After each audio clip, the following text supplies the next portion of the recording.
Esto es Equilibrio Empresarial. Hablaremos de técnicas de motivación y consejos para tener una mejor salud física y mental. Yo soy José Antonio Rivera y podrás encontrarme en mis redes sociales como José Antonio Rivera B. Sígueme porque juntos la vamos a romper. ¿Qué pasa si, por ejemplo, yo soy A positivo y se equivocan y me transfunden A negativo? Ok. Hablando de los grupos sanguíneos, hay 43 grupos sanguíneos actualmente identificados, bueno, hasta julio del año pasado, ¿no? De los grupos sanguíneos, los más conocidos, como te comenté, es el AB0 y el RH, pero existen otros 42, que son los Kelly, el Duffy, o sea, podríamos hablar aquí un tema completo de grupos sanguíneos, ¿no? Pero específicamente del grupo RH, que es el negativo y positivo, al menos que tú hayas tenido una transfusión previa, tu cuerpo reconoce ese antígeno o esa proteína y forma anticuerpos contra esa proteína en específico.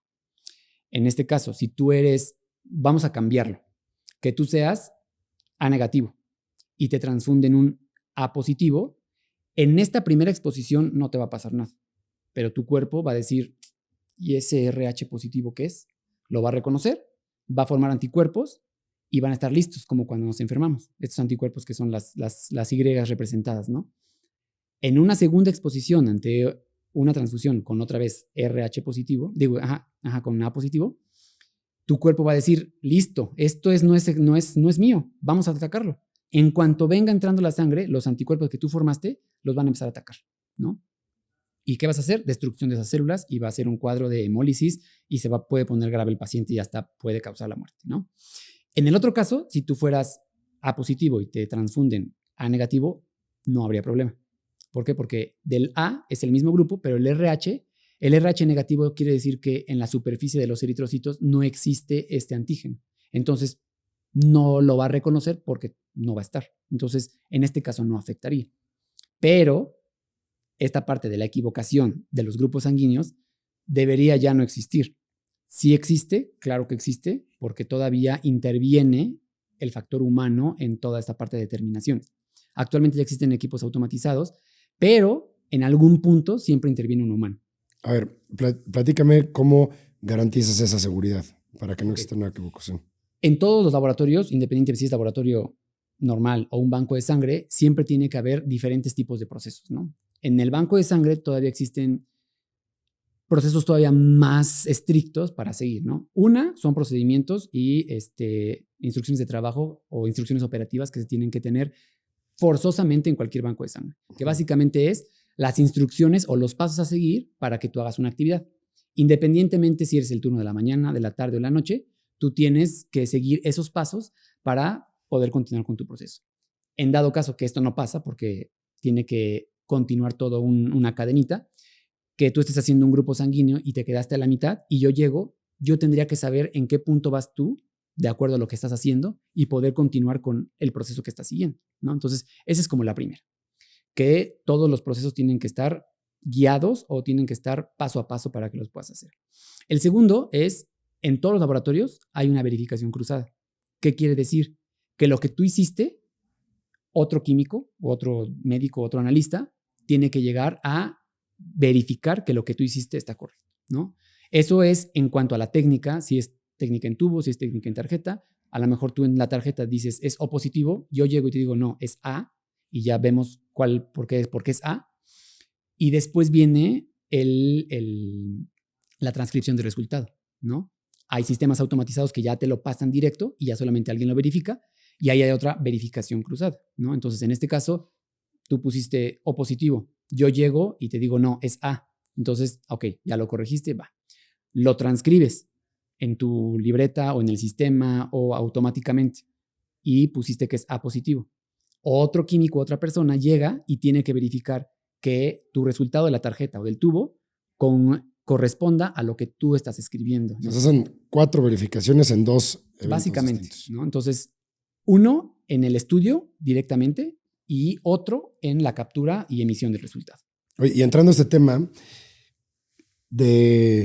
por tu experiencia, ¿qué mitos y realidades te gustaría tocar con respecto a la donación? Está bueno. Pues mira, Lamentablemente no tenemos la cultura de la donación en México. Y eso es... Aviéntate la cifra que me dijiste al principio. Esa sí está fea. Bueno, ahorita te la menciono. Voy a iniciar tantito con la parte de la cultura porque creo que es un tema muy cultural, ¿no?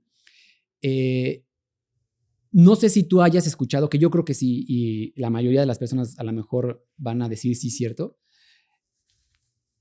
Este mito que se tenía de cuando saques tu licencia de conducir, no pongas que eres donador de órganos, porque si te accidentas, la ambulancia no te va a salvar. ¿Lo has escuchado alguna vez? Claro. O sea, es algo que en verdad yo digo, ¿de dónde sacan estas conjeturas las personas? O por tradición, ¿no? También puede ser de familia en familia. Entonces, desde ahí ya es un bloque a no dones o no hagas un acto de caridad.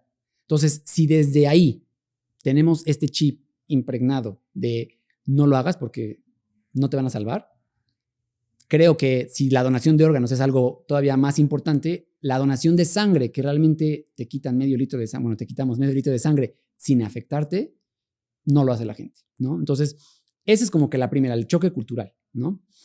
Otros mitos que he escuchado es que engordas o que bajas de peso por donación, ¿no? Realmente, pues eso no es cierto. Es indiferente. Es indiferente. Realmente el subir o bajar de peso tiene más que ver con tus hábitos dietéticos, con el ejercicio hormonal. Si bajara de peso lo tendrías lleno, ¿eh?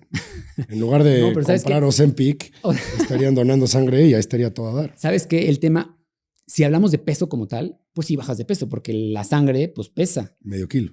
A lo mejor un poquito más por la densidad, pero pues realmente, ¿qué tiene que ver? O sea, te vas a pesar y vas a pesar 70 y pero donas. Lo generas en la noche. 69 y medio, ¿no? Entonces realmente, y tomando agua, pues lo vuelves a recuperar, ¿no? Entonces, eso también.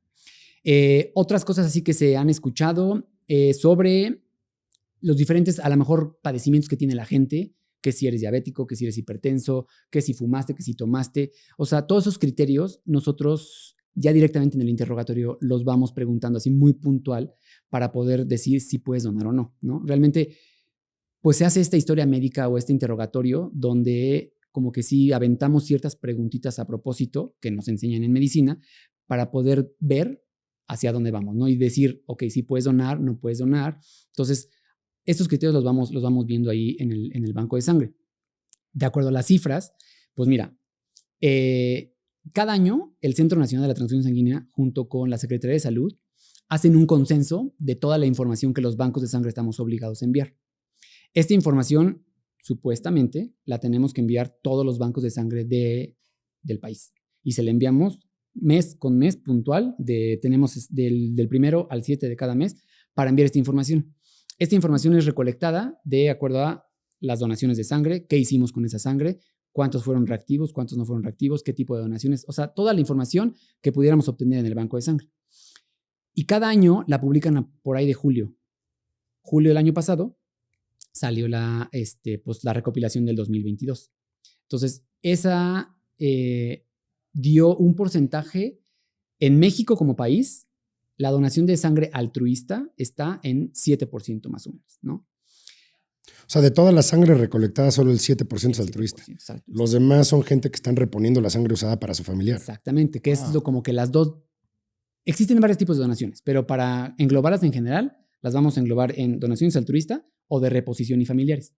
Esto quiere decir que yo me accidento, necesito componentes sanguíneos y el banco de sangre va con mis familiares, les dice la necesidad de la sangre y requieren donaciones de sangre. Entonces, no sé, me pidieron 4 concentrados eritrocitarios, entonces necesito reponer esos 4 concentrados con 4 donadores.